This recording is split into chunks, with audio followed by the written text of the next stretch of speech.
Okay, I'm going to show you how to clean a 45.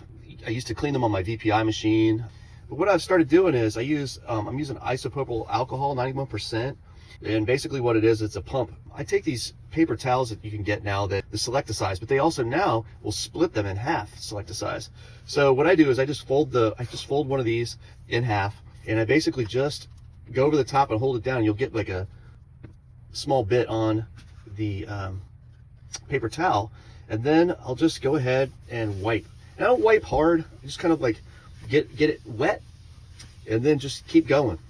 Then once I get around the record the whole way, I'll do this. I mixed a little distilled water in with the alcohol to give it a little bit longer lasting moisture. You can see that right there, it's not just dirt, this is nicotine. And that's why I wanted to show what this record will look like after you clean it. Anyway, that's basically how I do it nowadays. If a record gets really dirty, like I said, I'll use a toothbrush, like with real soft bristles, and more or less a distilled water vinegar mix, and that takes it off pretty easy. Then what happens is with this, you can further fold your paper towel down and then wet it again, and then just keep doing this. And after a couple times doing this, your record will be really clean, and you'll actually be able to hear. You can still see I'm still getting a lot off of it, even though that side I had already cleaned.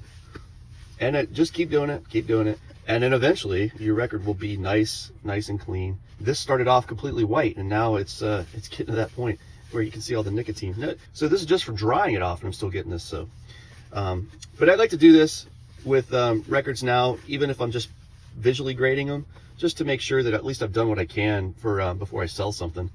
I'm guessing this will probably play with a little background noise because you can see all the small, scuffs. And I live to dig for records. I don't really collect anymore. To me, the fun is in the hunt.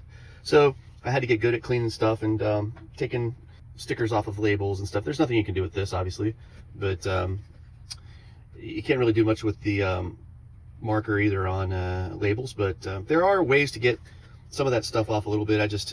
You just have to figure out what's worth your time and effort.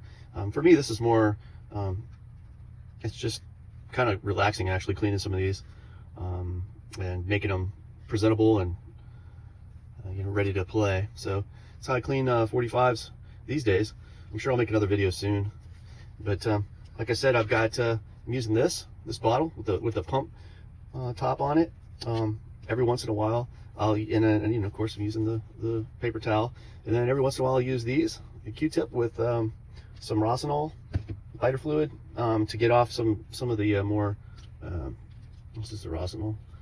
I use it to get off some of the gummy fingerprints and stuff like that. This one doesn't really have anything, and you can feel around it. There's no real, you can't really feel any of the marks with the fingertip.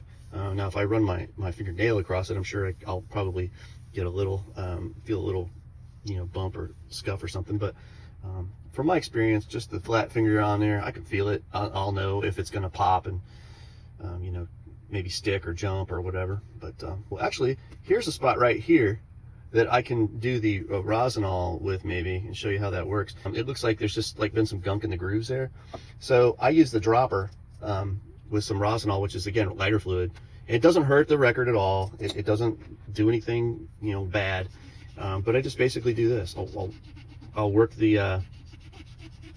it with the Q-tip, and like I said, there just looked like there was something in the grooves that I might be able to get out. And you can see there is some junk coming out, and it won't scratch the record or anything. And then I'll go back, I'll load the paper towel with some more alcohol distilled mix, and there you go. Also, I've used it's still dirty, see, and I've also used Rosinol before to get off certain marks on labels, and I like using Rosinol because it dries so fast. Certain marker it'll take off really easily, and certain marker it won't. Certain marker you can use hand sanitizer, which has an alcohol agent in it, and then that'll kind of get stuff off too. I also use Goo Gone for stickers or something if there's a sticker on a label. It'll kind of loosen it up. It doesn't really damage the label really, as far as I've come to see. But anyway, that's about it.